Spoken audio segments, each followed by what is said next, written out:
എല്ലാ പ്രിയപ്പെട്ടവർക്കും പുസ്തക പരിചയത്തിലേക്ക് ഹൃദ്യമായ സ്വാഗതം. ഞാൻ സുരേന്ദ്രൻ പുത്തഞ്ചേരി.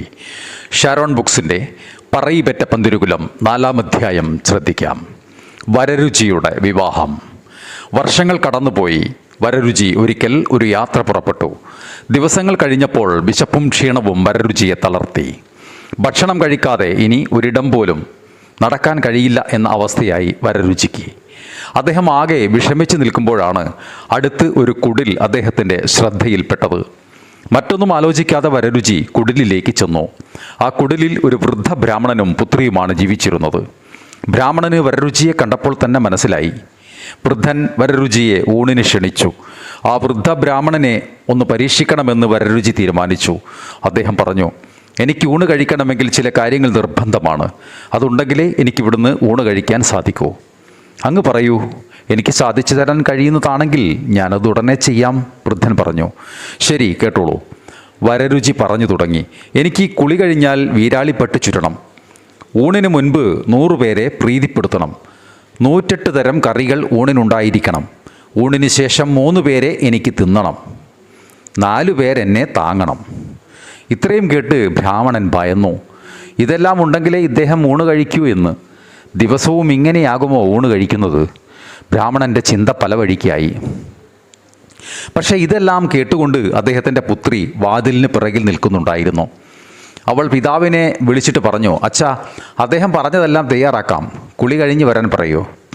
വൃദ്ധ ബ്രാഹ്മണൻ മകൾ പറഞ്ഞതുപോലെ വരരുചിയോട് പറഞ്ഞു. അദ്ദേഹം കുളി കഴിഞ്ഞെത്തിയപ്പോൾ പുത്രി ഒരു ചീന്തൽ കോണകം അച്ഛനെ ഏൽപ്പിച്ചിട്ട് പറഞ്ഞു, ഇതാ വീരാളിപ്പട്ട്, ഇത് അദ്ദേഹത്തെ ഏൽപ്പിക്കൂ. വരരുചി യാതൊരു ഭാവഭേദവും കൂടാതെ അത് വാങ്ങി ധരിച്ചു. ശേഷം ബ്രാഹ്മണപുത്രി കുറച്ച് വിറകും ചന്ദനവും പൂക്കളും സംഘടിപ്പിച്ച് അച്ഛനെ ഏൽപ്പിച്ചു. വരരുചി അതുകൊണ്ട് വൈശ്യം കഴിച്ച് 100 ദേവന്മാരെ പ്രീതിപ്പെടുത്തി. പിന്നീട് അദ്ദേഹം ഊണ് കഴിക്കാനിരുന്നു. കറികളുടെ കൂട്ടത്തിൽ ഇഞ്ചിക്കറിയും ഉണ്ടായിരുന്നു. 108 തരം കറികൾ കൂട്ടി ഊണ് കഴിച്ച സംതൃപ്തിയോടെ അദ്ദേഹം ഊണ് കഴിച്ച് എഴുന്നേറ്റു. ഇഞ്ചിക്കറി 108 കറികൾക്ക് തുല്യമാണെന്നാണ് പഴമക്കാർ പറയുന്നത്. ഊണ് കഴിഞ്ഞെത്തിയ വരരുചിക്ക് വെറ്റില, അടയ്ക്ക, ചുണ്ണാമ്പ് എന്നിവ നൽകി. അങ്ങനെ 3 പേരെ തിന്നണം എന്ന ആഗ്രഹവും സാധിച്ചിരിക്കുന്നു.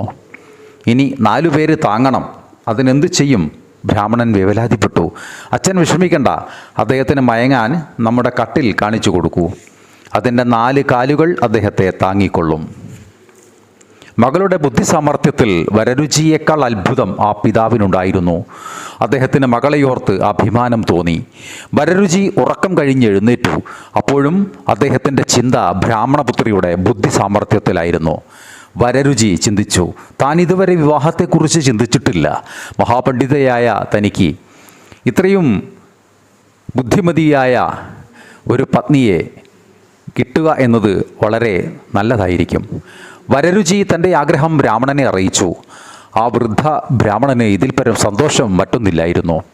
മഹാപണ്ഡിതനായ ആ മനുഷ്യനും പേരും പ്രശസ്തിയുമുള്ള ആ മനുഷ്യനും വരരുചിക്ക് തൻ്റെ പുത്രിയെ നല്ലൊരു മുഹൂർത്തത്തിൽ വിവാഹം ചെയ്തു കൊടുത്തു. സന്തോഷത്തോടെ വരരുചി ഭാര്യയുമായി തൻ്റെ വീട്ടിലേക്ക് തിരിച്ചു. പ്രിയപ്പെട്ടവരെ, ഇതിൻ്റെ 5-ാം അധ്യായം നമുക്ക് നാളെ ശ്രവിക്കാം. എല്ലാവർക്കും നന്ദി.